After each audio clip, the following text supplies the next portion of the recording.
Welcome to our channel. Mayoritas wilayah atau negara di dunia merupakan bekas jajahan. Namun, tetap terdapat segelintir wilayah ataupun negara yang tampaknya tidak pernah mengalami penjajahan. Selain Thailand di Asia Tenggara, negara Asia lainnya yang disebut-sebut tidak pernah dijajah bangsa Eropa maupun lainnya adalah Jepang.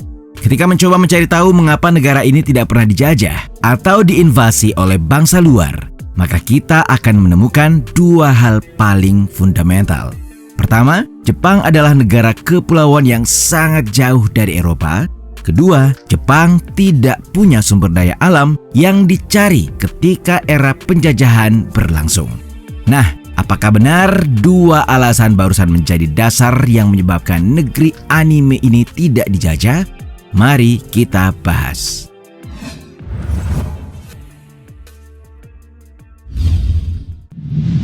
Latar belakang Asia dimulai setidaknya pada abad ke-16. Di Asia Tenggara misalnya, orang Eropa pertama tiba pada awal abad 16 untuk maksud dan tujuan mencari rempah-rempah. Mereka awalnya terlibat dalam kegiatan perdagangan, lalu kemudian berusaha mendominasi masyarakat setempat untuk lebih banyak mendapatkan produk sampai akhirnya melakukan monopoli. Seiring dengan berkembangnya revolusi industri pada abad ke-19 di Eropa, kebutuhan akan pasokan bahan baku dan pasar semakin meningkat. Negara-negara Eropa mulai memperoleh wilayah dan mengelola koloni yang jauh. Lalu, bagaimana Jepang dalam konteks penjajahan Eropa di Asia?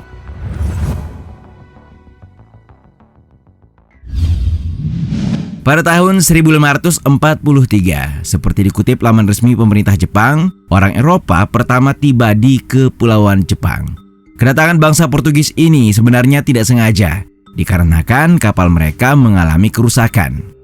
Kontak pertama inilah yang lalu mengubah Jepang dari yang tradisional menjadi modern.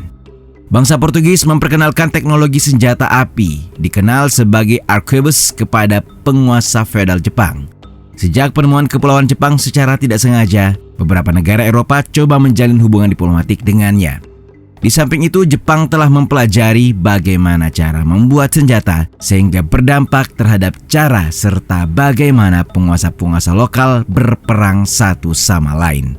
Di lain tempat, pada abad ke-16, otoritas gereja atau paus memberikan Portugal dan Spanyol kepemilikan tanah asing, membagi dua dunia melalui perjanjian Tordesillas, akan tetapi dengan syarat wajib penyebaran agama Kristen.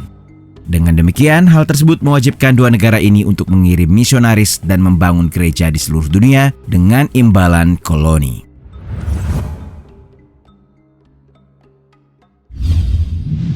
Benua Asia, terutama di Tiongkok, berada dalam periode Warring States Period atau periode negara-negara berperang. Dalam konteks sejarah Jepang sendiri, periode ini berlangsung antara tahun 1467 hingga 1615, dikenal dengan nama Sengoku Jidai yang memiliki arti sama. Bedanya, periode Sengoku diprakarsai untuk meruntuhkan sistem feodal Jepang di bawah Keshogunan Ashikaga. Berbagai panglima perang dan klan samurai berjuang menguasai Jepang dalam kekosongan kekuasaan. Dengan kata lain, Jepang berada dalam potensi perang di antara para penguasa feodal sangat besar. Oleh karena itu, negara semacam Spanyol menarik gagasan untuk menginvasi Jepang. Di samping itu, faktanya, penguasa feodal di seluruh kepulauan Jepang memiliki pasukan dan senjata api yang kuat. Banyak dari mereka adalah komandan perang yang unggul, yang namanya tercatat dalam sejarah. Beberapa yang paling legendaris ialah Oda Nobunaga, Toyotomi Hideyoshi, dan Tokugawa Ieyasu yang lalu mendirikan Keshogunan Tokugawa, memerintah dari tahun 1600-an hingga 1868.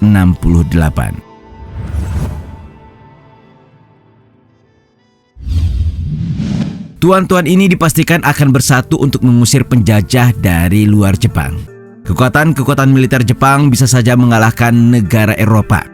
Pada periode negara-negara berperang, Jepang jauh lebih kuat daripada negara-negara di Asia Tenggara ataupun Amerika Selatan. Di samping itu, mengingat perjalanan yang sangat panjang, negara-negara Eropa harus berpikir berkali-kali untuk mengirimkan pasukan dan dengan cepat mengalahkan penguasa Jepang. Pada gilirannya, prioritas wilayah jajahan bergeser ke Asia Tenggara. Selain lebih mudah bagi Eropa, disinilah surganya rempah-rempah yang kala itu nilainya hampir sama berharganya dengan emas. Puncaknya adalah pada tahun 1657, Jepang mengeluarkan kebijakan politik isolasi yang melarang masuknya pengaruh asing. Tujuannya untuk membendung masuknya agama Kristen, di samping mencegah Eropa membuka jalan untuk invasi.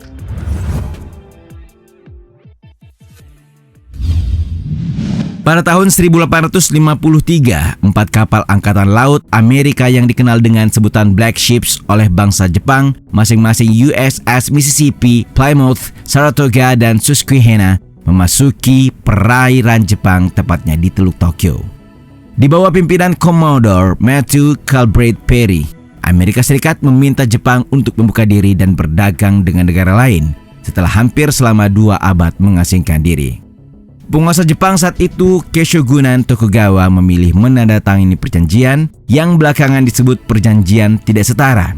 Dampaknya, Jepang mulai memiliki kebutuhan mendesak untuk memodernisasi diri serta menjadi sekuat negara-negara Eropa dan Amerika.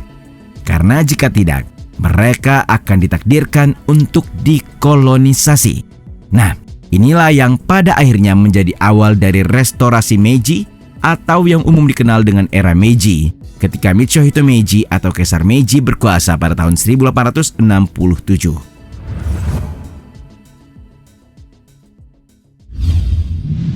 Hanya dalam beberapa dekade, Jepang berhasil memperoleh kekuatan yang hampir sama dengan Barat. Jepang berkembang dengan kecepatan yang luar biasa. Mungkin itu karena orang Jepang terkenal cerdas, rajin, dan disiplin, sebagai usaha untuk menunjukkan bahwa mereka tidak inferior atau biadab.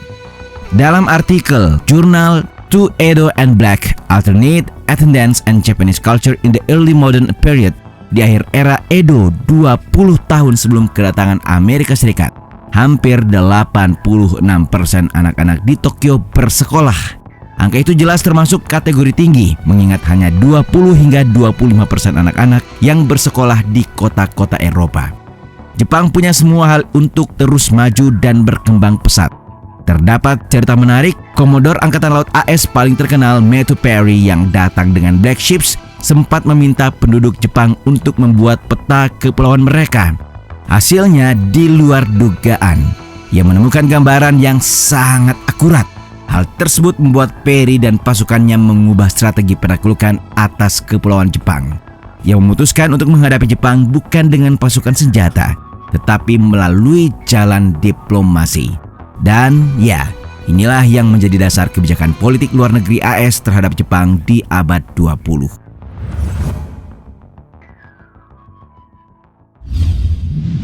Sebenarnya, Jepang bisa saja dijajah pasca Perang Dunia II.